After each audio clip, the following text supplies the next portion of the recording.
हम लोग श्रीमद् भागवतम के तीसरे स्कंद के प्रथम अध्याय के 12 और 13 श्लोक को देख रहे हैं।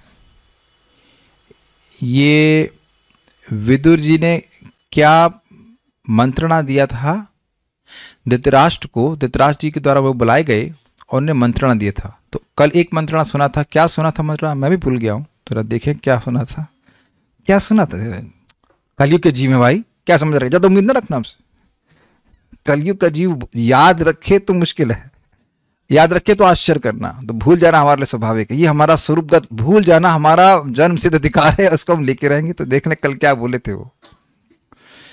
अजात शत्रु प्रतियच्छदायाम तितिक्षतो दुर्विषहम तवागः सहानुजो यत्र वृकोदराहि श्वशस्नुषा यत्वमलम बिभेषि। अजात शत्रु अर्थात युधिष्ठिर महाराज को प्रत्यक्ष दायाम उनका दाय भाग जो उनका राज्य है वह आप दे दीजिए। तितिक्षतो दुर्विषहम तवागा, तुम्हारे अपराधों को जो बिल्कुल सहन करने योग्य नहीं थे उनको वह सहन कर लिए, बहुत सहन कर लिए।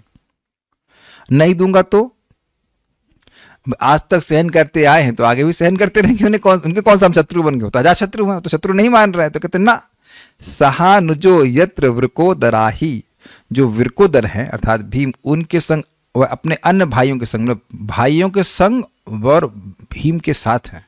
मतलब भीम भी उसमें है। और वो भीम का क्या लक्षण बता रहे हैं कि वो अहि सर्प के समान श्वशस्नु सहा, वो गुस्से में ऐसे करके गुस्से में सांस ले रहे हैं। यत तो अमलम विवेश, जिसके द्वारा उनको बहुत पर्याप्त भय प्राप्त हो रहा है। अरे मेरे 100 लड़के हैं, ये भीम क्या कर लेगा? तो अब मान लीजिए इस प्रकार से धृतराष्ट्र कहें तो यह श्लोक कह रहे हैं कि देखिए वह भगवान श्री कृष्ण जो सभी ब्राह्मण और देवताओं के द्वारा पूजित हैं, जो सर्वश्रेष्ठ यदु देवता यदुवीरों के, यदुदेव मतलब यदु प्रवीरों के द्वारा भी पूजित है, उनके भी देवता हैं। और कौन रह गया? हाँ, और मुक्ति प्रदान करने वाले हैं। क्षितिदेव देव हो गया, ब्राह्मण और देवता, यदुदेव हो गए, और नृदेव और राजाओं के द्वारा पूजित हैं। अर्थात सभी राजाओं को उन्होंने परास्त करके रखा। वह भी स्वपुरिया मास्ते, कहीं दूर नहीं है, यही द्वारका में है।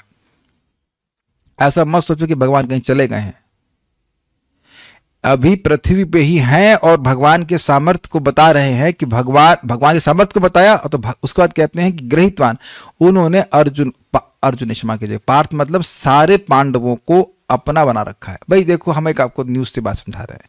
अभी युद्ध हो रहा है इधर इजराइल और गाजा का, सॉरी फालस्तीन का। तो इजराइल पे बाकी आसपास के लोग क्यों युद्ध नहीं कर रहे हैं? आप लोगों को नहीं पता होगा, नहीं डिवोटी हम बता रहे हैं, क्योंकि उसका सपोर्ट उसको अमेरिका का पता है और अमेरिका का सपोर्ट है। और अमेरिका एक काइंड ऑफ विश्व विजेता है और अमेरिका के सपोर्ट के कारण डरते हैं कि अगर पहले भी स्ट्रांग है ये और अपने से स्ट्रांग है, इजराइल काफ़ी स्ट्रांग है और साथ साथ अमेरिका का भी सपोर्ट है। हम स्वीकार करेंगे कि हम थोड़े कौतूहल वर्ष पढ़ लिए थे क्या क्या होता है, लेकिन हम रिलेट कर रहे हैं इस बात से कि भाई अमेरिका का सपोर्ट प्राप्त है, एक दबंग नेशन का सपोर्ट प्राप्त है। तो उधर लोग उस छोटे से नेशन से भी युद्ध नहीं करना चाहते, जबकि युद्ध तो करना चाहते, युद्ध कर नहीं रहे हैं। ये राजनीति का, थोड़ा राजनीति पढ़ाने पड़े, राजनीति की बात हो रही है इसलिए बता रहे हैं हमको। कोई व्यक्ति होता है वो अपने में तो समर्थ है, उसको एक महान व्यक्ति का समर्थन प्राप्त होगा तो जो बाकी लोग उसको नहीं टच करते, ये देखा नहीं गया जगत में। तो वो राजनीति समझा रहे हैं, भाई यहां तुम्हारा दंड नहीं चलेगा, तुमको देना ही पड़ेगा। भगवान का आश्रय इनको प्राप्त है। अब जो मुक्ति देने वाले हैं, तो मुक्ति तो ब्रह्मा जी भी नहीं देते, क्षमा कीजिएगा, ब्रह्मा जी भी दे नहीं सकते। जो ब्रह्मा जी भी नहीं दे सकते वो मुक्ति भगवान देने वाले ऐसे ही किनको देते? वो जो फल फूल उनको खिलाते हैं उनको, पता है ना आपको। तो जो फल वाला अर्पित करते हैं उनको ऐसे ही मुक्त कर देते हैं भगवान।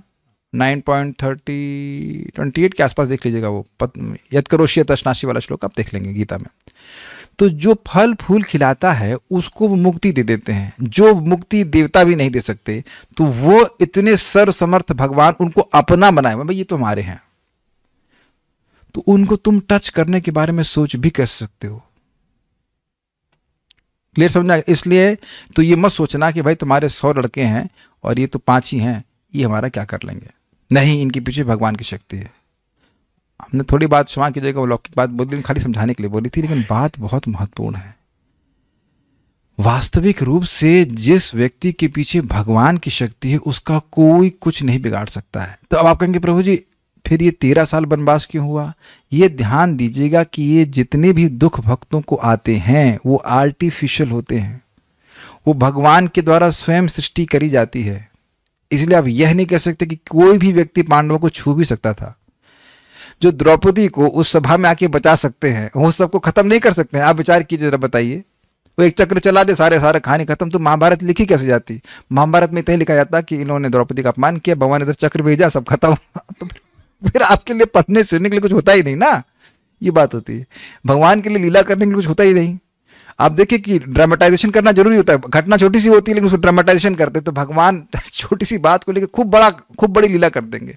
ये हुआ, वो हुआ, जंगल में गए, ये हुआ, ऐसे करके। एक छोटी सी बात आपको महाभारत की बताऊं, बड़ी रुचिकर, फिर इसका वापस श्लोक शुरू करते हैं कि युधिष्ठिर महाराज द्यूत क्रीड़ा में हारे थे, लेकिन जब वो जंगल में जो भ्रमण कर रहे थे तो एक जगह वह है भारद्वाज मुनि से मिलते हैं और वह उनको ऐसी द्यूत कला सिखा देते हैं कि अब कभी नहीं हारेंगे। तो अब फिर आप प्रश्न करेंगे तो ये भारद्वाज मुनि इनको पहले क्यों नहीं मिले? ये प्रश्न होगा ना, क्योंकि भगवान उस समय मिलने देना नहीं चाहते थे। अगर पहले युधिष्ठिर महाराज जीत लिए होते तो फिर फिर वो हारे नहीं होते, तो जंगल गए नहीं होते। तो क्या भगवान के कंट्रोल के बाहर है बात? नहीं। जो भी भक्तों के दुख आ रहे हैं, किसी भी भक्त के, आपके भी मेरे भी, मतलब जिसके भी, वो सब भगवान कंट्रोल में है। ये मत सोचना कि भगवान कंट्रोल से बाहर जाकर कोई माया को दुख दे सकती है, किसी को भी नहीं दे सकती, भक्तों को तो दे ही नहीं सकती। ये बातें और भी 10.88.8 में आप भागवत में सुन देख लेना, पढ़ लेना। तो हम खाली बात ये कर रहे थे कि संदेह नहीं करना चाहिए आपको, क्या नाम से, अपना धृतराष्ट्र को किसी प्रकार का संदेह नहीं करना चाहिए कि बिल्कुल निश्चय कर, लेकिन ना भाई, राजनीति के हिसाब से तो इनको अब दाय भाग देना बहुत जरूरी है। बहुत हमने अपना अत्याचार कर लिए, अब भगवान एकदम भगवान क्या, हमेशा ही भगवान इनको स्वीकार किए हुए हैं। अब मैंने इनको नहीं दिया, इससे झगड़ा किया तो भगवान और पूरे यदुकुल वंशियों से हमें युद्ध करना पड़ेगा। तो मेरे पीछे बोलिए, सब राजनीतिक बातें चल रही हैं, ऑल्दो इन भागवत सब देखना पड़ता है।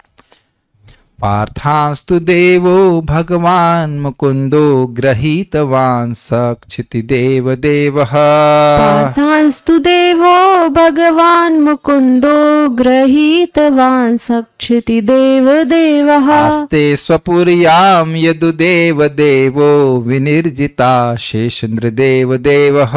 आस्ते स्वपुर्यां यदुदेव देवो विनिर्जिता शेषेन्द्र देव देवः। जूम में भक्तों के चेहरे देख के बड़ी प्रसन्नता होती है, वो लोग खूब भाव से एकदम भाव बना कर गाते हैं, अच्छा लगता है। भले आपकी आवाज नहीं सुन रही लेकिन बड़े उत्साह से गा रहे हैं, एटलीस्ट शक्ल से लग रहा है उत्साह से एकदम गा रहे हैं अच्छे से, अच्छा है। कथा गानम नाट्यम गमनमपि, ये जिस गोलोक वृंदावन।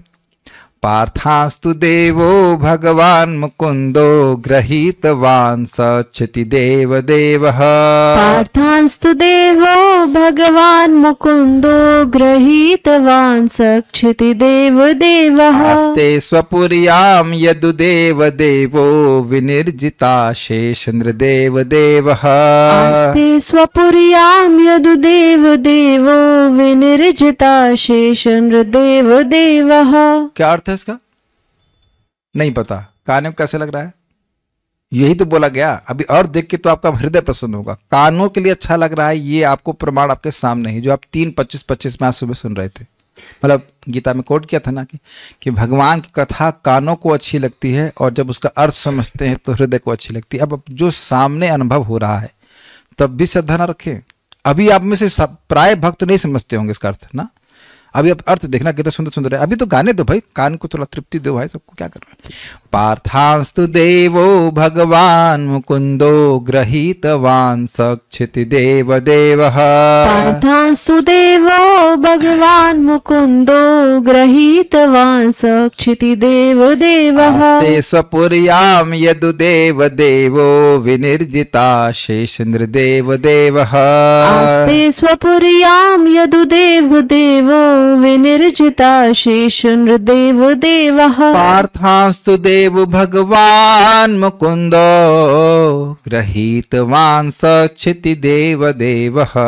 पार्थांस्तु देवो भगवान मुकुन्दो गृहीतवान् सक्षिति देवदेवः आस्ते स्वपुर्यां यदुदेव देवो विनिर्जिताशेषेन्द्रदेव देवः आस्ते स्वपुर्यां यदुदेव देवो विनिर्जिताशेषेन्द्रदेव देवः पार्थांस्तु देवो भगवान् मुकुन्दो गृहीतवान् सक्षिति देवदेवः पार्थांस्तु देवो भगवान् मुकुन्दो गृहीतवान् सक्षिति देवदेवः आस्ते स्वपुर्यां यदुदेव देवो विनिर्जिताशेषेन्द्रदेव देवः आस्ते स्वपुर्यां यदुदेव देवो विनिर्जिताशेषेन्द्रदेव देवः।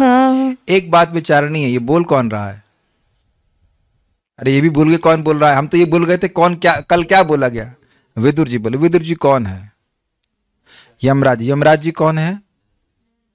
धर्मराज। धर्मराज जी कौन है? एक गुण बताओ विशेष। वेरी गुड, महाभागवत। एक महाभागवत जब भगवान के बारे में बोलेगा तो उसमें कितना प्रेम होगा ये मैं कहना चाहता हूं। इसलिए ये हृदय को बहुत स्पर्श कर रहा है। बस रिफ्लेक्टिंग कि क्यों इतना अच्छा लग रहा है सुनने में। देखिए एक बात समझने का प्रयास कीजिए, जो जिसके हृदय में होता है वो उसकी वाणी में प्रकट होता है। अगर वो ही बातें कर रहा है, एक्सटर्नली नहीं बोल रहा है तो अब यहाँ पे वह बिल्कुल मतलब भक्त लोगों को मौका चाहिए भगवान के यश को बोलने का। तो यहाँ पे बड़े प्रेम, ये प्रेम सूचित हो रहा है विदुर जी का। देख रहे हैं भगवान के गुणों का वर्णन कर रहे हैं। तो एक बार और बोलते हैं फिर हम उसके अंत को देखें। पार्थांस्तु देव भगवान मुकुंदो गृहीतवान् सक्षिति देवदेवः पार्थांस्तु देवो भगवान् मुकुन्दो गृहीतवान् सक्षिति देवदेवः आस्ते स्वपुर्यां यदुदेव देवो विनिर्जिताशेषेन्द्रदेव देवः आस्ते स्वपुर्यां यदुदेव देवो विनिर्जिताशेषेन्द्रदेव देवः। कभी कभी कुछ श्लोक ऐसे आ जाते हैं कि लगता है कि बोलते ही रहें। कितना सुंदर श्लोक है। भगवान कृष्ण ने पृथा के पुत्रों को अपना परिजन मान लिया है और संसार के सारे राजा श्री कृष्ण के साथ हैं क्योंकि वह उनके द्वारा हराए गए हैं, उनसे कोई जीत नहीं पाया। इस समय राष्ट्रीय यज्ञ तो पहले हुआ था ना, कुरुक्षेत्र के युद्ध के पहले हुआ था। यस, उसी समय जरासंध को ही मरवा दिए थे भगवान। अब कौन बचा? कंस तो पहले ही मार दिया। कंस और राजा जरासंध को मार दिया, अब कौन बचा? कोई नहीं बचा, कोई प्रतिद्वंदी नहीं बचा। वे अपने घर में अपने समस्त पारिवारिक जनों, यदुकुल के राजाओं तथा राजकुमारों के साथ, जिन्होंने असंख्य शासकों को जीत लिया, उपस्थित हैं और वे उन सबों के स्वामी हैं। क्लियर राजनीति समझ में आई कि नहीं आई? राजनीति बात खैर भगवान का यश तो बोल रहे हैं, लेकिन राजनीतिक पॉइंट समझ में आया कि नहीं आया? आपके 100 लड़के कर ही क्या लेंगे? अच्छा एक बात ध्यान रखिए, अगर कृष्णामुख पढ़ते हैं तो आप समझेंगे कि सांब का पता है, सांब है भगवान कृष्ण के लड़के। किनके बेटे हैं ये? जाम्बवती के। तो ये गए थे दुर्योधन की बेटी लक्ष्मणा के स्वयंवर में और वहां उसको लक्ष्मणा को किडनैप कर लिए। और यद्यपि वो उनसे शादी नहीं करना चाहती थी, तो इनको अकेले, सांब को अकेले एक एक करके कोई व्यक्ति नहीं हरा पाया। 5-6 लोग या कई लोग मिल करके उनको हराए, कर्ण और अन्य लोग मिल करके। फिर वो सांब को पकड़े। तब एक यदुवीर इतना शक्तिशाली है तो सारे यदुकुल के वंशी अब तुमसे युद्ध करने लग जाएंगे। तब यद्यपि आप जानते हैं कि भगवान ने डायरेक्ट पार्टिसिपेशन नहीं किया और ना ही किसी यदुवंशी ने किया, एक्सेप्ट कृतवर्मा ने। समझ रहे ना बात? वो अर्जुन गए थे, दुर्योधन गए थे, लेकिन एक संभावना तो थी ना। संभावना तो यही थी ना कि अगर ये पांडवों का से युद्ध करते तो यदुकुल वंशी उसमें संलग्न हो जाते।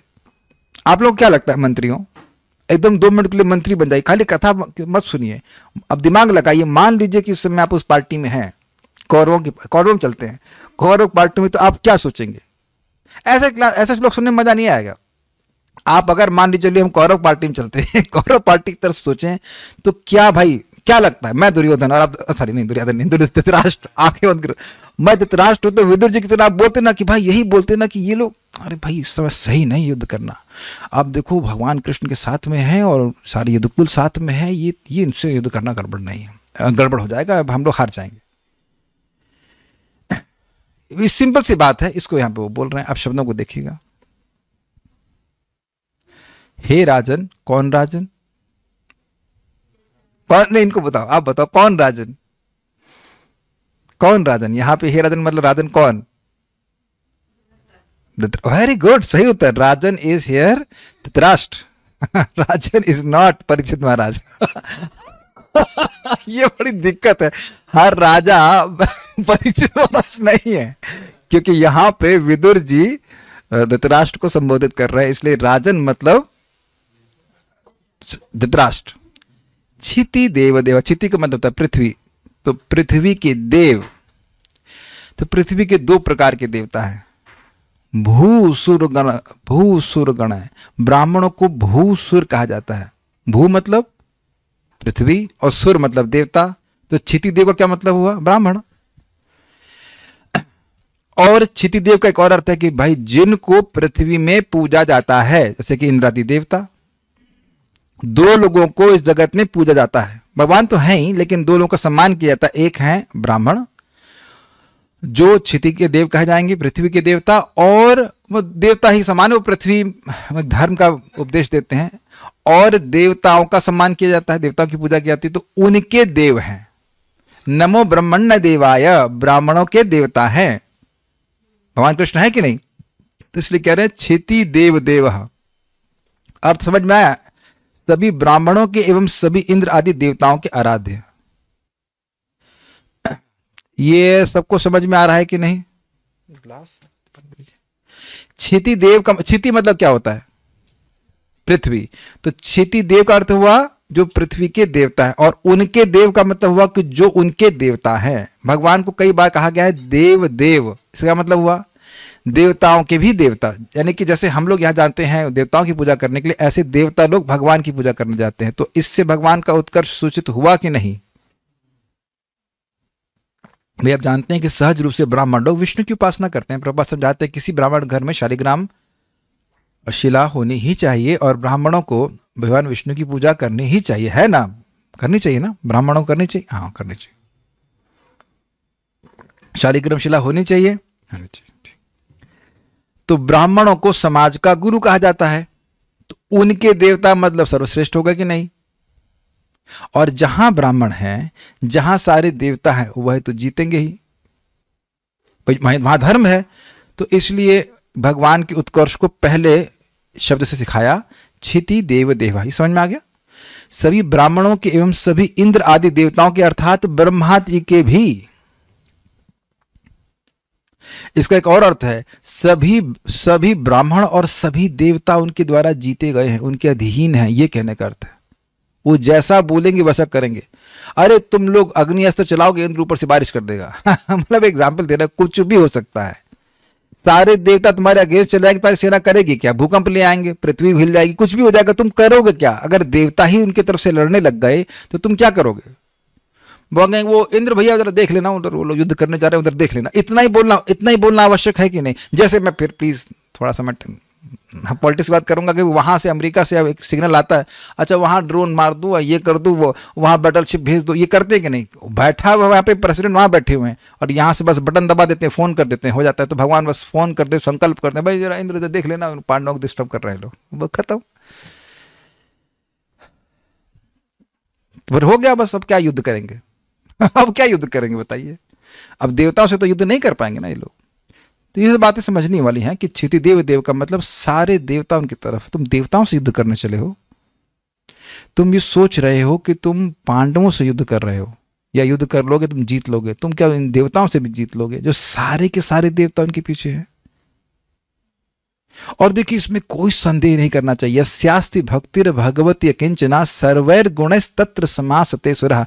जिसका भगवान के प्रति निष्किंचन भक्ति होती है, भगवान और देवता अपने गुणों के साथ उस व्यक्ति के संग निवास करते हैं, सारे सद्गुण आ जाते हैं। और आप जानते हैं, तो प्रत्यक्ष बात एक और भी आप जानते हैं, पांडव सारे देवताओं के पुत्र थे, तो शक्तियां उनकी, देवताओं की शक्ति भी उनके पीछे। एक दूसरा, अरे देवता दिखते नहीं, ब्राह्मण के हथियार उठाएंगे, मान लो कोई ऐसे कहे तो कह रहे यदुदेव देवः तथा सभी यदुवंशियों के भी आराध्य है। तो यदुदेव समझ रहे हैं, जैसे क्षिति देव का मतलब क्या हुआ, वह लोग जो कि इस पृथ्वी में श्रेष्ठ हैं। ठीक, तो इतना शब्द देखिए, यदुदेव, यदुदेव का मतलब क्या होगा, यदुवंशियों में जो सर्वश्रेष्ठ हैं। यदु प्रवीर अर्थात प्रद्युम्न, अनिरुद्ध और बलराम जी तो कह रहे हैं ही, जो यदुवंशियों में सर्वश्रेष्ठ योद्धा है, उनके देवता हैं भगवान कृष्ण। अब प्रश्न होगा कि भाई यदुदेव जो है उनमें क्या विशेषता है, तो कहते हैं विनिर्जिता अशेष नृदेव देवः। विनिर्जिता मतलब विशेष रूप से निर्जिता, बढ़िया से वे जीत चुके हैं, अशेष असंख्य नृदेव देवा, जो बड़े बड़े राजा हैं, मनुष्यों के राजा नृदेव, उनको ये देवता, उन सबको, ये सारे लोग जितने भी यदुकुल वंशी हैं वो सारे देवताओं को, सारे राजाओं को जीत चुके हैं, और इन यदुकुल वंशियों के भी देवता है। यह एक अर्थ कह सकते हैं भगवान कृष्ण सभी राजाओं के आराध्य हैं।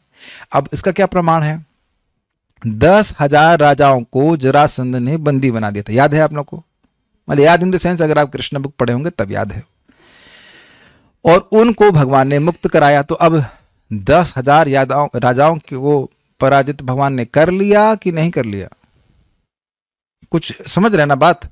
जिसने 10,000 राजाओं को पराजित कर दिया उसको भगवान ने बर्बाद दिया चुटकी में।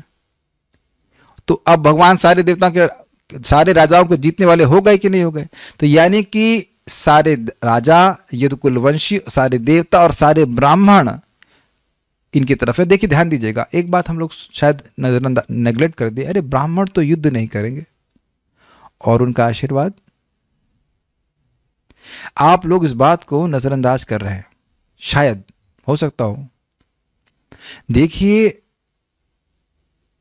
क्या नाम है उनका, बलि महाराज को इंद्र मार दिए थे, जान से मार दिए थे, आप आगे पढ़ेंगे, लेकिन उनके गुरु शुक्राचार्य जी ने उनको दोबारा जीवन दे दिया, अमृतपान संजीवनी विद्या उनके पास थी, और अपना तेज उनको समर्पित कर दिया। हुआ ये कि बलि महाराज ने समझा कि भाई अब तो मेरा दूसरा जीवन है। Is it clear? उनको याद रहा कि मैं तो मर गया था, मेरे गुरु जी ने मेरे को नया जीवन दिया है, तो अब वह पूरा समर्पित होकर गुरु जी की सेवा कर रहे थे। या 8वें स्कंद में आप सुनेंगे। तो गुरु जी प्रसन्न होकर, शुक्राचार्य जी प्रसन्न होकर अपना ब्रह्म तेज उनको दे दिए थे, और उस ब्रह्म तेज के कारण जब वह इंद्र पर चढ़ाई की तो इंद्र युद्ध भी नहीं किए। उनका तेज देख करके वह आश्चर्यचकित हो गए। तो अपने गुरु बृहस्पति से कहते हैं ये क्या है, यह तेज तो बलि का नहीं हो सकता है, इस तेज का ही ये तेज ऐसा है, मैं देख के समझ गया कि मैं इससे युद्ध नहीं कर सकता। तो उन्होंने कहा कि यह तेज इनका नहीं है, ये ब्रह्म तेज है, इन्होंने अपने गुरु जी की सेवा करी है इसलिए तेज प्राप्त है। महाराज समझा रहे थे कि तुम तो खड़े भी नहीं होते हो आपको पता होगा कि बृहस्पति आए थे और इंद्र अहंकार में थे, खड़े भी नहीं हुए, तो क्या तुम इनसे युद्ध नहीं कर सकते। सीन चेंज कीजिए। आप लोग जानते हैं वशिष्ठ जी और विश्वामित्र की युद्ध, और वहां भी विश्वामित्र की सारी सेना वशिष्ठ जी के जो क्या नाम था उनका, कामधेनु गाय के आगे हार गई, क्योंकि वह उनके ब्रह्म तेज से उत्पन्न थे। तो ब्रह्म तेज भी इनके पीछे, ये बात ध्यान देना होगा, इसलिए कह रहे हैं क्षिति देव देवा। ब्राह्मणों का आशीर्वाद जिसके पीछे है उसको आप नहीं हरा सकते, तो ये बात भी आपको ध्यान देना होगा। सारी राजनीति क्लियर? तो कौन कौन से गुण है भगवान के? क्षितिदेव देवः, यदुदेव देवः, विनिर्जिता शेष नृदेव देवः। और देव, और अपने आप में क्या है? वो देव हैं, दिव्य गुण संपन्न है, दिव्य हैं। भगवान तो प्रकृति के पर है। क्या भाई गुण है उनका? तो कहते हैं भगवान मुकुंद, स्पेलिंग मिस्टेक है, भगवान मुकुंद।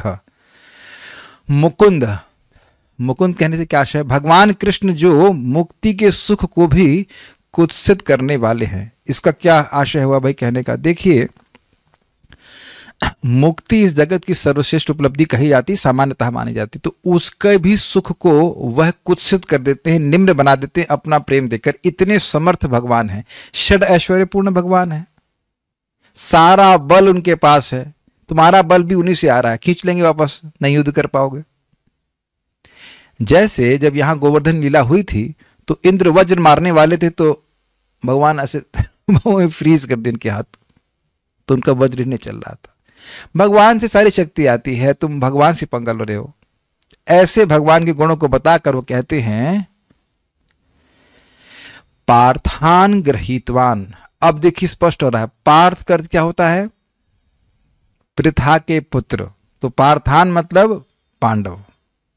पांडवों को अपने आत्मीय रूप से स्वीकार किया है। सह स्वपुर्याम आस्ते। सह मतलब वे मतलब भगवान श्री कृष्ण अपनी द्वारकापुरी में ही हैं, कहीं अन्यत्र नहीं गए हैं।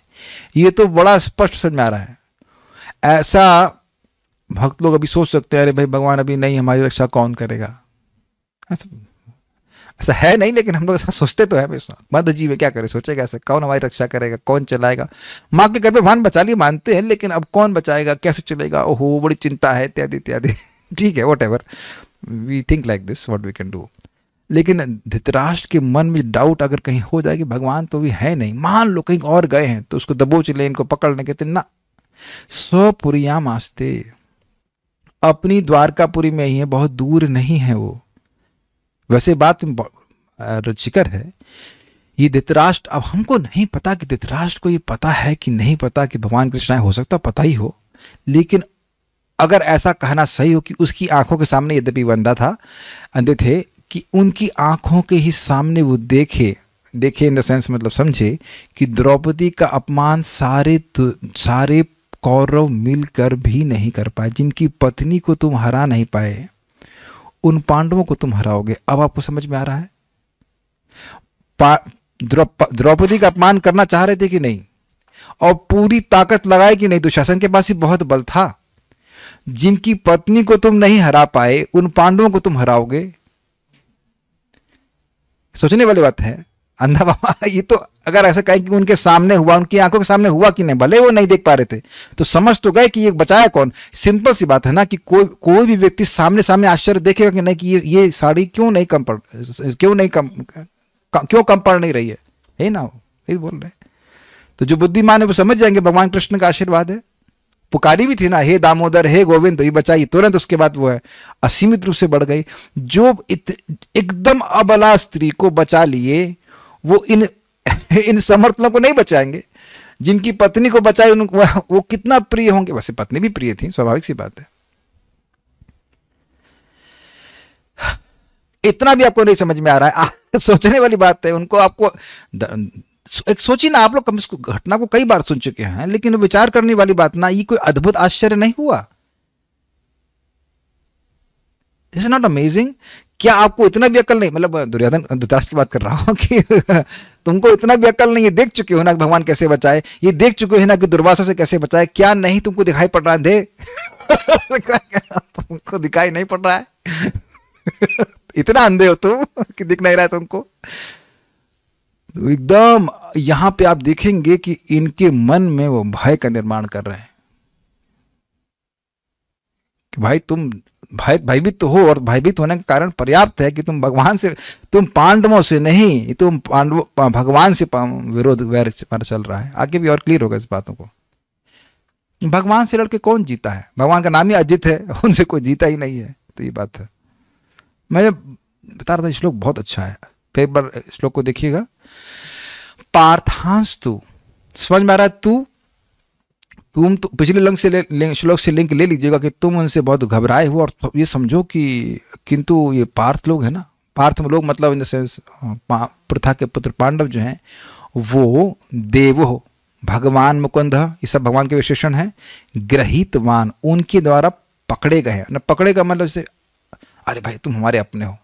ऐसा कभी किए हैं आप लोग, या किसी कोई ऑप्शन किया है? जैसे हाथ पकड़ के बुलाओ, भाई आप तुम्हारे दोस्त, यस ऐसा करके तो ग्रहितवान कहा जाएगा ना, फ्रेंड्स, समथिंग लाइक दैट। अब कितना ग्रहितवान आप तो जानते ही हैं, पहले हम लोग सुन चुके हैं कि द्वारका की रानियों की क्या प्रार्थना है। अर्जुन अब स्त्री होते तो बहुत अच्छा होता। क्यों अच्छे होते? अरे कम से कम यहीं रहते द्वारका में, वो तो वहीं हस्तिनापुर में पड़े रहते हैं। और उन्होंने देखा है किस प्रकार से भगवान अपने भक्तों की रक्षा करते हैं। तो ग्रहितवान का अर्थ है बिल्कुल अपना आत्मी मानते हैं। ये जगत में देखा गया। मैं एक बार उदाहरण आपको दूंगा, सच्ची घटना है। हम लोग बोट फेस्टिवल घर में मंदिर में हो रहा था, 2017 की बात होगी। तो मैं वहाँ गया, मतलब नॉर्मल हम बैठने का प्रयास कर रहे, तो कोई अपने बाहर का व्यक्ति था, वो अपने लड़के को, छोटे बच्चे को आगे बैठाया हुआ था, तो मैं उसके ऊपर बैठ गया या जो भी कुछ एक सेकंड के लिए बैठ गया, तो वो सब इतना गुस्सा हो गया, अरे आपको दिखाई नहीं पड़ता? हमने कहा दिखता तो है, लेकिन वो नहीं दिखा बच्चा आपका। बहुत गुस्सा होने का, क्षमा कर दीजिए, हमारा उद्देश्य नहीं था ऐसे आपके बच्चे को डिस्टर्ब करना। तो अब उसके बच्चे को डिस्टर्ब किया कि उसको किया? तो बच्चे को हानि पहुंचाना क्या पिता को हानि पहुंचाने से अलग है? ना। ज्यादा खुंखार हो जाएगा कि नहीं? इसीलिए कह रहे हैं ग्रहीतवान। ये बिल्कुल ये सिस्टम राजनीति में चलता है कि दो लोग मतलब अलायंस में है, तो एक पे कोई अगर लड़ेगा तो सारे लोग उस पर, वो दोनों लोग मिलकर लड़ेंगे। एक हम थोड़ी सी बात बताते हैं, ये पुरानी बात है, इसे कहते हैं NATO, North Atlantic Treaty Organization. America और यूरोप के सारे देश ये सब मना लिए हैं ऑर्गेनाइजेशन कि अगर कोई भी व्यक्ति, कोई भी देश किसी एक देश से लड़ता है तो सारे लोग मिलकर उससे लड़ेंगे।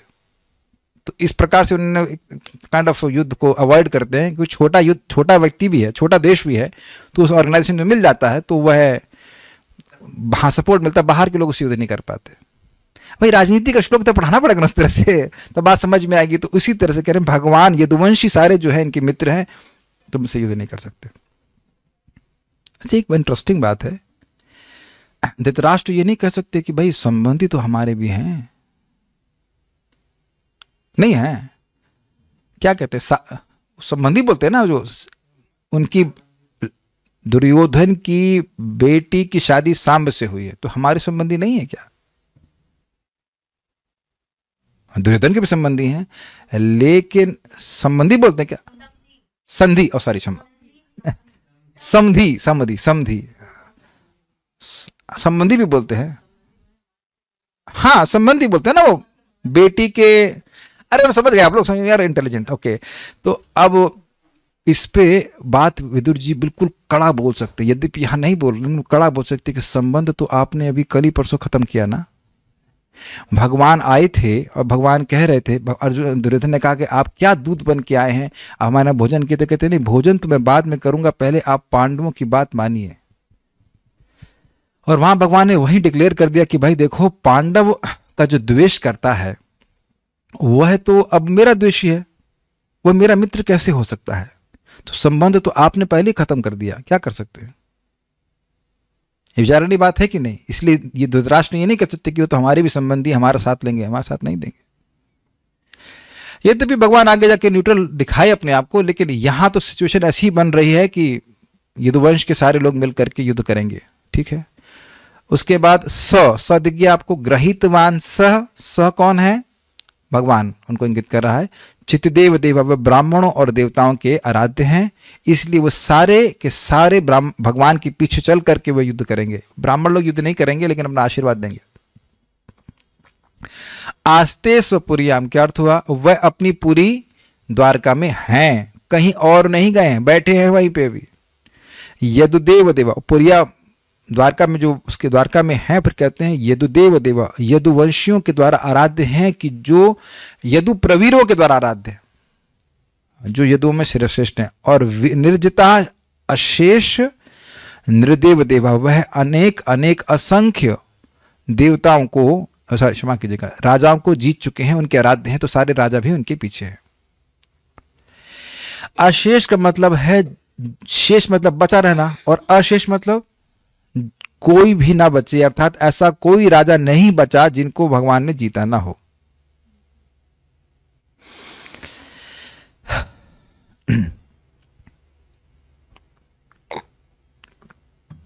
विदुर जी शायद धृतराष्ट्र कह सकते, तुमने कृष्ण बुक नहीं पढ़ी है? तुमने कृष्ण बुक नहीं पढ़ी है? भगवान ने सारे असुरों को मार दिया, को पता नहीं, खेल खेल में मार दिया। Have you not red Krishna book? जाके पढ़ के आओ कि भगवान कितने समर्थ हैं। ये बात है कि वो कह देंगे मैं अंधा था, वही पढ़ नहीं पाया। अरे तो गांधारी को बोल देते, पढ़ के सुना देते। ओके, तो उसके हाथ में पट्टी बनी है, तो दुर्योधन क्यों नहीं बोला? दुर्योधन कृष्ण के उसको बोलने वाला है, नहीं पड़ेगा, इसलिए कर आप लड़के नुकसानदायक है। श्रीधरी, आपको इस प्रकार का गर्व नहीं करना चाहिए कि भीम के समान मेरे अनेक पुत्र हैं ना। भगवान श्री कृष्ण ने पांडवों को आत्मीय रूप से स्वीकार कर लिया है, तो मान लो कहे तो कर लिया, तो तो इसलिए भगवान के गुणों का वर्णन करने, वे प्राकृत पुरुष नहीं हैं बल्कि भगवान, इसलिए शब्द आया देवो भगवान मुकुंद, वह देव हैं, वह लीला कर रहे हैं। ये सब उनके लिए, पूरा जगत ही उनके लिए लीला के समान है। वो लीला लीला में पूरा जगत को ही खत्म कर देते हैं, है ना। वे विप्रों तथा इंद्र आदि देवताओं के साथ वर्तमान है, यह भी स्पष्ट है, क्योंकि जिस पक्ष में श्री भगवान रहते हैं उसी पक्ष में सभी देवता और ब्राह्मण रहते हैं, क्योंकि उनके आराधना। एक बात आपको याद आ रही है, भगवद गीता का आखिरी श्लोक क्या है? यत्र, क्या श्लोक है? यत्र योगेश्वरो कृष्णः यत्र पार्थो धनुर्धरः तत्र श्रीर विजय भूतिर ध्रुवा नीतिर मतिर्मा। तुमने गीता नहीं पढ़ी धृतराष्ट्र? क्या करे वो अभी आएंगे अभी संजय को बुलाया गलती, संजय को भी एडवर्टाइजेशन दिया हूं, आएगा सुनाएगा तो मैं समझूंगा। समझ में आया? ये सब नीति है, उनको समझ में नहीं आ रहा था, लेकिन क्या करे। वे अपनी नगरी द्वारका में ही सुखपूर्वक रह रहे हैं, वे कहीं अन्यत्र नहीं गए हैं, और तुमने अगर परेशान किया तो निश्चित दंड के पात्र बनोगे। यदुदेव देव अर्थात वे सभी यदुवंशियों के पूज्य हैं। अब मैं खाली पढ़ूंगा आप समझ में आ जाएगा। अतएव वे जिस पक्ष में है उसी पक्ष में सभी यदुवंशी वीर भी हैं, और वो किस पक्ष में है? पांडवों के पक्ष में है। दिख रहा है ना तुमको? तथा वी भी लगा लीजिएगा। तथा विनिर्जिता शेष नृदेव देव अर्थात श्री भगवान ने पृथ्वी के समस्त बड़े बड़े राजाओं को जीत लिया, कोई बचा नहीं जो उनसे हारा ना हो।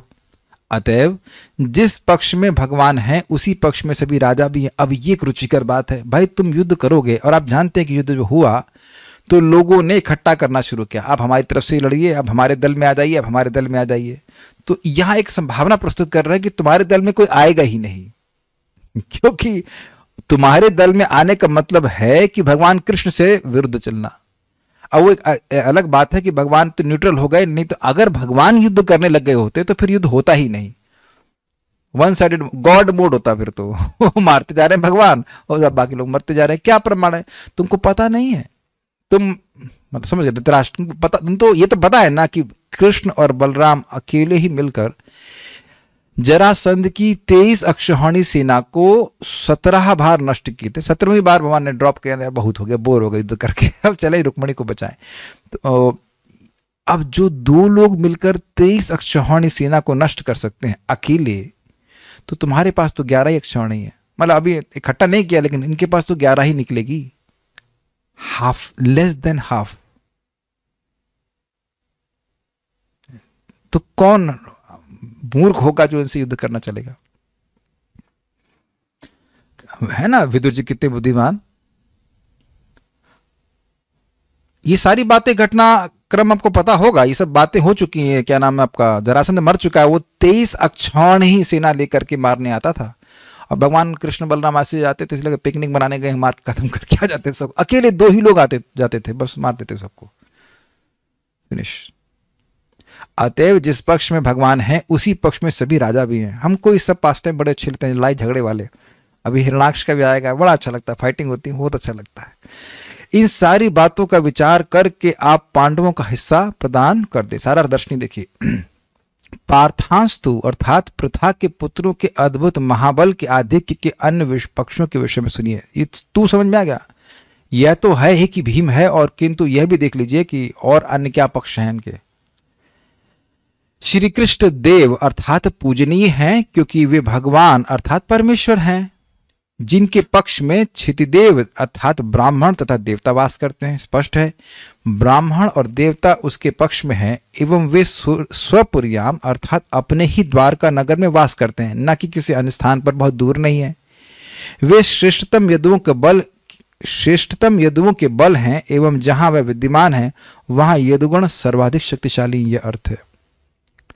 मतलब पूरी शक्ति के संग अपनी पुरी में विद्यमान है। भाई कोई व्यक्ति, जैसे अभी हम आगे सुनेंगे, हिरणाक्ष सबसे युद्ध करने चला तो अंत पे पहुंच गया वरुण देवता के पास, और वरुण देवता कहे मैं अब बुढ़ा हो गया हूं, अब मैं युद्ध नहीं कर सकता। तो कोई बहुत बड़ा योद्धा हो भी पुराने जमाने का, जरूरी नहीं कि इस समय वह शक्तिशाली हो, लेकिन भगवान इस समय, वहां तो हर समय शक्तिशाली रहते हैं, ये कहने का अर्थ है।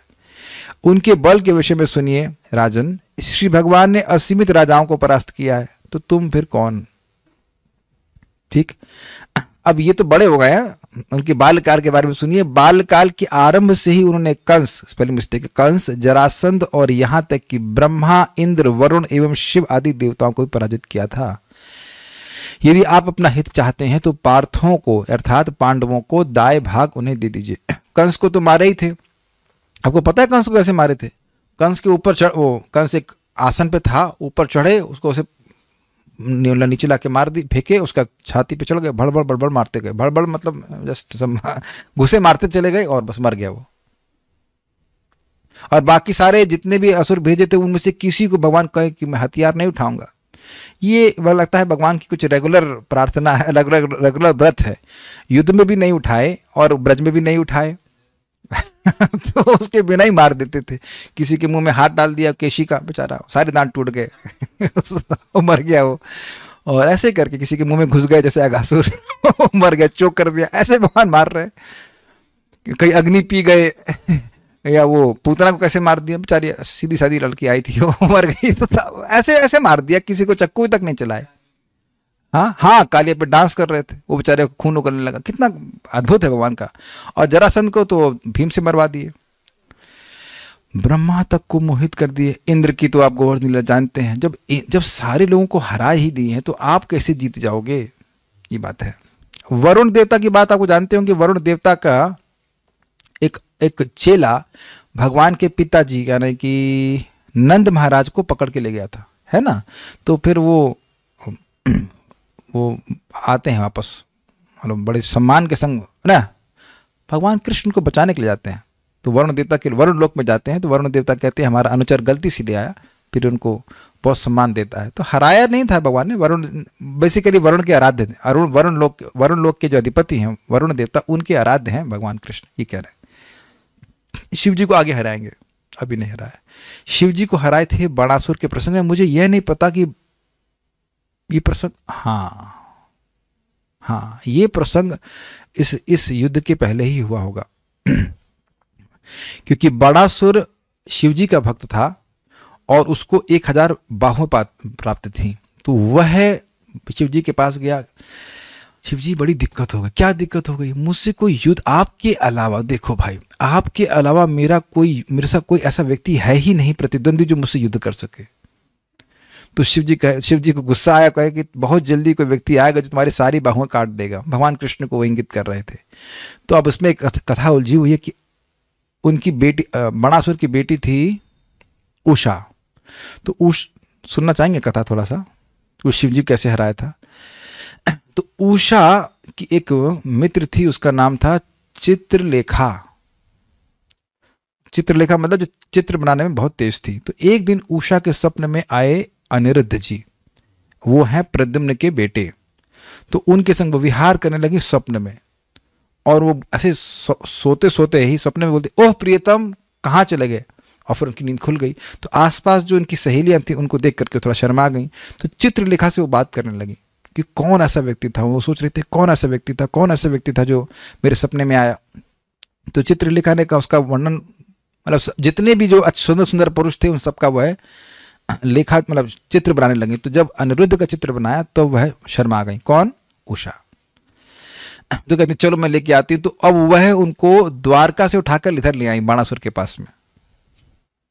कौन लेके समझा रहा? चित्रलेखा अनिरुद्ध जी को उठा करके बाणासुर के कैंप पे ले आ गए। काफी इंटरेस्टिंग पास टाइम है। आज तक तो हमने ये सुना कि कभी कभी लड़की किडनैप होती है, यहाँ लड़का ही किडनैप हो गया। भाई तो खतरनाक है, भगवान की लीला है। तो ये भी अद्भुत काफी रुचिकर है। तो क्या नाम से अनिरुद्ध जी को उठा ले। आप कहेंगे अनिरुद्ध जी तो भगवान है। अब भाई ये लीला है। तो अनिरुद्ध जी को उठा के इधर ले आए। तो अब बाद में मालूम चला कि भाई ये तो मतलब किसी पुरुष का संग कर रही हैं। तब ये बाणासुर पहुंचे। बाणासुर को खबर मिली तो बड़ा उनको आश्चर्य हुआ, ये क्या हो गया। तो वहां गए तो देखा उषा अनिरुद्ध जी के संग बैठे। अनिरुद्ध जी बड़े आराम से बैठे हैं, जिससे कोई दिक्कत ही नहीं। अनिरुद्ध जी को पता ही नहीं चला उषा ने ऐसी सेवा करी, अनिरुद्ध जी भूल ही गए जो कि चेतना के देवता है। ये सब लीला की बात है। लेकिन अनिरुद्ध जी भूल गए कि वो हैं कहाँ। और इधर सब लोग परेशान हैं। प्रद्युम्न नहीं, प्रद्युम्न के बेटे अनिरुद्ध जी, हाँ कृष्ण के पोते, यस। तो अब जब अनिरुद्ध जी ने देखा कि बाणासुर आ गए अपने युद्ध के संग, सारे सेना के संग, तो वह एक पास में एक क्लब समझते हैं, डंडा कह सकते हैं, वो लेके खड़े हो गए। तो सारे सैनिक जो उन पे आक्रमण करने के लिए आए तो उनको मार ही दिए वो। तो फिर नागपाश के द्वारा बाणासुर ने अनिरुद्ध जी को पकड़ लिया। अब ये खबर पहुंच गई द्वारका में, तो द्वारका वासी सब युद्ध करने के लिए यहाँ पे आ गए। तो बाणासुर के संग जब युद्ध होने लगा तो उसमें बाणासुर जी ने शिव जी से पहले ही प्रार्थना कर रखी थी कि अगर हमारी जो पूरी है उसकी रक्षा आप करेंगे। तो शिव जी युद्ध कर रहे थे भगवान कृष्ण की सेना के अगेंस्ट बाणासुर की तरफ से। तो वहां पे भगवान एक ऐसा बाण चलाए कि शिव जी को नींद आ गई। जम्भाई, शिव जी इतना थक गए कि अब वो जम्हाई लेने लगे। तो इसलिए वहां बता रहे हैं कि शिव जी को हरा चुके हैं, इसलिए बोल रहे हैं कि शिव जी को पहले ही हरा चुके हैं। ये सब घटना पहले ही हो चुकी है। बाद में फिर सब शांति होती है। भगवान अपने चक्र से बाणासुर के 1000 बाहों को में से 996 को काट देते हैं, 4 छोड़ देते हैं और उन्हें अपने चतुर्भुज पार्षद का स्वरूप दे देते हैं। मान बड़े दयालु है। 1000 अच्छा लग रहा है, मेरे पार्षद 4 हाथों वाले होते हैं। और शिव जी प्रार्थना करते हैं इसको मत मारिए, कहते हैं मारूंगा वैसे भी नहीं, क्योंकि ये किसकी लीनेज में है, ये प्रहलाद महाराज की लीनेज में है। प्रहलाद महाराज के, बलि महाराज के आगे कुछ वंशज हैं, इसलिए उनको मारूंगा नहीं, लेकिन जो उनके अनावश्यक हाथ थे वो काट दिए। तो ये सब हिसाब किताब है। तो इस प्रकार से भगवान ने शिव जी को भी हराया हुआ था। बलि महाराज के बेटे थे, यस, हाँ मुझे याद आ रहा था, बाणासुर बलि महाराज के बेटे थे। तो ये सब बातें, तो अब जब ऐसे व्यक्ति को हरा सकते हैं, उस बहुत शक्तिशाली देवता राजा था, उसको हरा दिया, तो अब फिर अब क्या है। और शिव जी को भी हरा दिया। हमने सब शॉर्ट में बताया, आप कृष्ण बुक पढ़ेंगे तो सब फाइटिंग डिटेल में आपको समझ में आएगी। तात्पर्य, विदुर ने धृतराष्ट्र को प्रथा के पुत्र पांडवों के साथ राजनीतिक संधि करने की बहुत अच्छी सलाह दी। पहली बात जो उन्होंने कही वह यह थी कि भगवान कृष्ण उनके फुफेरे भाई के रूप में उनके निकट संबंधी हैं। किनके? पांडवों के, जी हाँ। चूंकि कृष्ण पूर्ण पुरुषोत्तम भगवान हैं, अतएव वे समस्त ब्राह्मणों तथा देवताओं द्वारा पूज्य हैं। छितदेव देवः, जो ब्रह्मांड के कार्यकलापों का नियंत्रण करते हैं, तो तुम्हारे युद्ध का नियंत्रण नहीं कर देंगे। इसके साथ ही भगवान कृष्ण तथा उनके यदुवंशी पारिवारिक जन संसार के समस्त राजाओं के विजेता हैं। इसकी कथा मैंने अभी आपको सुना दी। बाणासुर को हरा दिया था उन लोगों ने। क्षत्रिय गण विभिन्न राज्यों के राजाओं से युद्ध करते थे और उन्हें हराकर उनकी सुंदर राजकुमारियों का अपहरण कर लेते थे। यह प्रणाली प्रशंसनीय थी, क्योंकि क्षत्रियों तथा राजकुमारियों का विवाह विजेता क्षत्रिय की वीरता के आधार पर होता था। यदुवंश के समस्त राजकुमारों ने वीरता के बल पर इसी तरह से अन्य राजाओं की कन्याओं से विवाह किया था। और यह तो धृतराष्ट्र ने स्वयं देखा था कि लक्ष्मणा का विवाह ऐसे ही सांब के संग हुआ था। तो कहने का आशय है कि न सिर्फ भगवान ने जीता है, बल्कि यदुकुल के एक एक राजकुमारों ने भी अन्य को जीता है। जगह जगह जो भी स्वयंवर कंपटीशन हुआ, इसमें लोग फर्स्ट आए। समझ में आया कि नहीं? कोई कुछ कर नहीं पाया है। जैसे अगर आप लोग को फिर थोड़ी महाभारत की बात बताऊं, बड़ी रुचिकर बात है। भीष्मदेव जब काशी नगर में गए थे 3 लड़कियों को लाने के लिए, विचित्र वीर के लिए, अंबा, अंबालिका और अंबिका को, तो किसी की हिम्मत नहीं थी कि वो चूं भी कर दे। उन्होंने कहा बैठो रथ पे और चल गए। चल दी। कोई ऐसा भी नहीं कि कोई युद्ध करने का क्षमता भी थी उसे, इतना पराक्रम था भीष्मदेव का। तो इसी प्रकार से यदुवंश के लोग थे, वह भी इसी प्रकार से शक्तिशाली। भगवान के पार्षद उनके आगे क्या है कुछ। और ध्यान देना हो कि यदुवंश के लोग भी देवताओं के अंश हैं। देवता भगवान के पार्षद हैं और प्लस देवता भी अंश रूप में उनमें विद्यमान है। तो बहुत शक्तिशाली है। यदुवंश के समस्त राजकुमारों ने वीरता के बल पर इसी तरह से अन्य राजाओं की कन्याओं से विवाह किया था। इस तरह वे संसार के समस्त राजाओं के विजेता थे। एक स्वाभाविक सी बात है ना, दामाद, जनरल स्पीकिंग, दामाद के प्रति ससुर की सहज सौहार्द होता है। मेरी भाषा समझ में आ गई? सम्मान नहीं होता है ना। अगर कभी किसी को कहे कि भाई किसी को सम्मान नहीं देना होता, तो बोलते हैं क्या तुम हमारे दामाद हो? मतलब दामाद का सम्मान किया जाता है ससुराल इत्यादि में। तो ससुराल में सब सम्मानित हुए हैं लोग। सारे राजाओं के ससुराल में यदुवंश के वीर सम्मानित हैं। किस रूप में? वीर के रूप में। Got it? ये बड़ी अजीब सी बात है। इस समय इस बात की बहुत भर्त्सना की जाएगी, किसी लड़की का अपहरण कर लिया जाए, लेकिन क्षत्रियों में ये एक बहुत सम्मान की बात थी। ऐसे भिक्षा मांग करके शादी नहीं करते थे, वो क्षत्रिय है, क्या कर सकते हैं।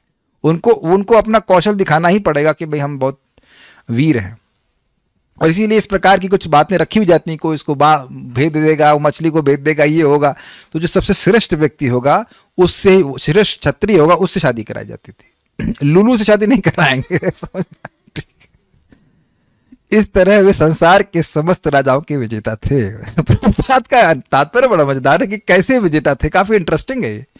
विदुर अपने भाई के मन में यह बात बैठा देना चाहता था कि पांडवों से युद्ध करना अनेक खतरों से पूर्ण है, क्योंकि उनकी सहायता श्री कृष्ण कर रहे थे, जिन्होंने अपने बालकाल में ही कंस तथा जरासंध जैसे असुरों को और ब्रह्मा तथा इंद्र जैसे देवताओं को जीत लिया था। अतः विश्व की संपूर्ण शक्ति पांडवों के साथ थी। अब अगला श्लोक तो हम कल कर पाएंगे, आज नहीं कर पाएंगे।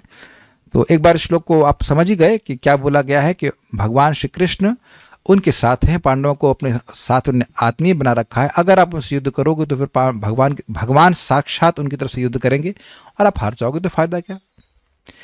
और ध्यान देने वाली बात है, अगर युद्ध में हार गए तो ये जो तुम्हारे पास राज्य है वह भी चला जाएगा। तो बेहतर तो यह है कि अब संधि कर लें। Is it not? अगर व्यक्ति जीतने का सामर्थ्य रखता हो तो संधि नहीं करेगा।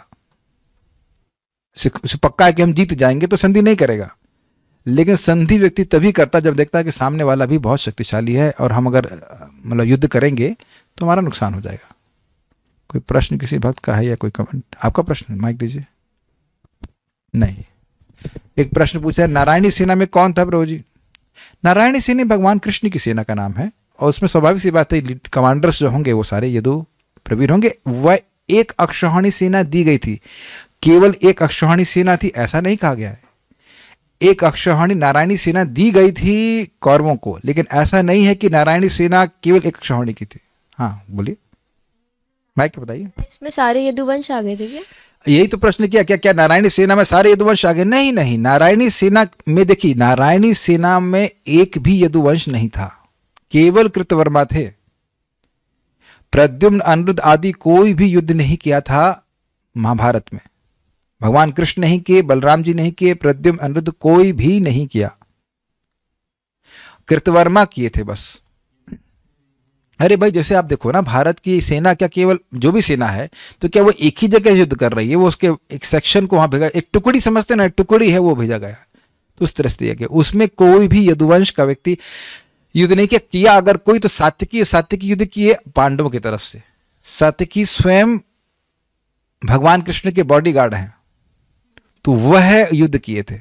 बाकी यदुवंश में जहां तक मैं समझ रहा हूं, सकता कुछ त्रुटि हो, लेकिन हमने जो महाभारत में पढ़ा अभी तक, उसमें यदुवंश में से केवल कृतवर्मा युद्ध की। तो कृतवर्मा भी यदुवंश में है या उनके सेना के कमांडर है, इतना मानता हूं, लेकिन समझता हूं। लेकिन बाकी अनिरुद्ध, प्रद्युम्न, बलराम जी, सांब आदि कोई युद्ध नहीं किए थे। कोई कुछ कहना चाहते हैं यहाँ पे? एक अक्षौहिणी, आहा, इसका वर्णन आपको भगवद गीता के जहां तक मैं स्मरण प्रथम अध्याय में बताया गया है, तो वहां पर बस व्याख्या करते हैं।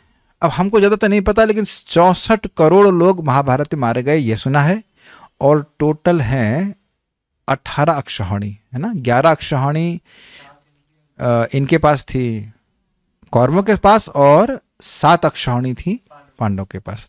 अब जो भी क्वेश्चन बैठती हो, लेकिन बहुत बड़ा नंबर है, वो आप उसको वहां पे देख लीजिएगा, ठीक है।